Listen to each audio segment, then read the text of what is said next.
ఈరోజు మనము తెలుగులో చక్కగా చమత్కారంగా మాట్లాడడం ఇవన్నీ కూడా 100 సంవత్సరాల క్రితము గ్రంథస్థ రూపంలో ఉండేది, గ్రాంధిక భాషలో ఉండేది. ఆ భాష అనేది ఎవరికి అర్థం కాదు. చాలా మంది సంస్కృతంలో పద్యాలు పాడుతూ ఉంటారు, పాతోళ్ళు పూర్వీకులు. అది కొంతమంది తెలిసిన వాళ్ళు మాత్రమే.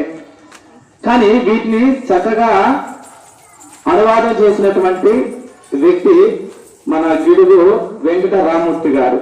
ఈయన శ్రీకాకుళం జిల్లాలో జన్మించాడు.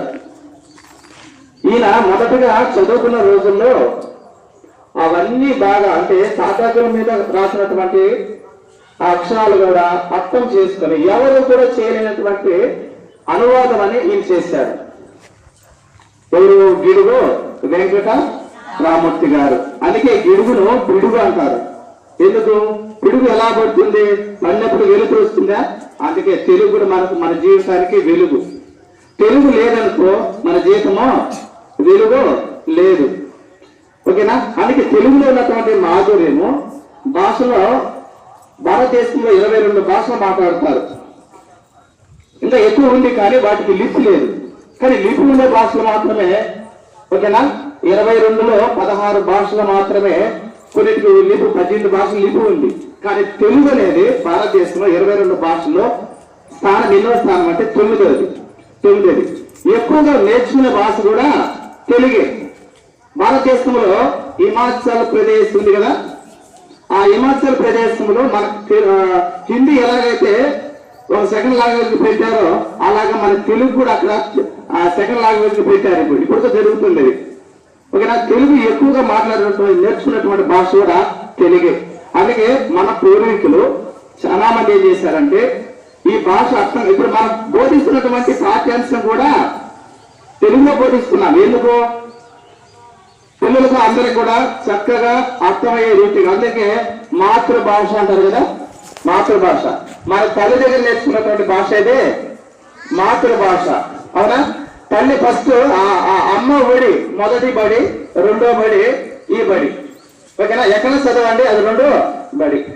మొదటిసారిగా మనం నేర్చుకున్నటువంటి భాష తల్లి దగ్గర నేర్చుకుంటాం. ఓకేనా? అందుకే ఇంతసేపు మన సార్ గారు గురించి చెప్పారు కదా, దేశ భాషలో ఇది తెలుగు లెస్ అన్నాడా ప్లస్ అన్నాడా? లెస్ అంటేనే ఘనమైనదని అర్థం, బాగా అర్థమయ్యేదని అర్థం. ఓకేనా? శ్రీకృష్ణదేవరాయలు 14 సంవత్సరాల క్రితమే ఆయన నొక్కి పలికినటువంటి మాట తెలుగు. ఓకేనా?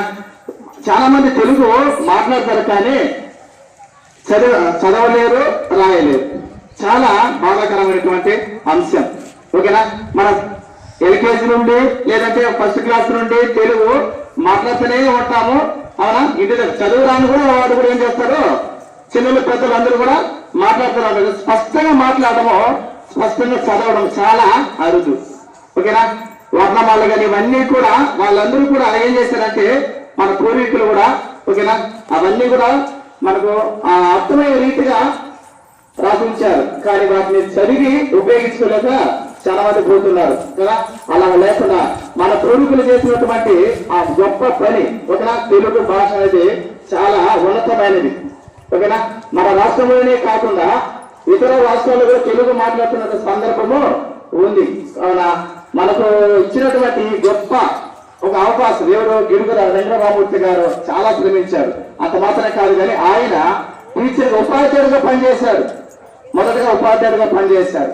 బ్రిటిష్ వారు తెలుగు సంస్కృతిలో ఉండేది చూస్తే వాళ్ళు ఆశ్చర్యపోయారు.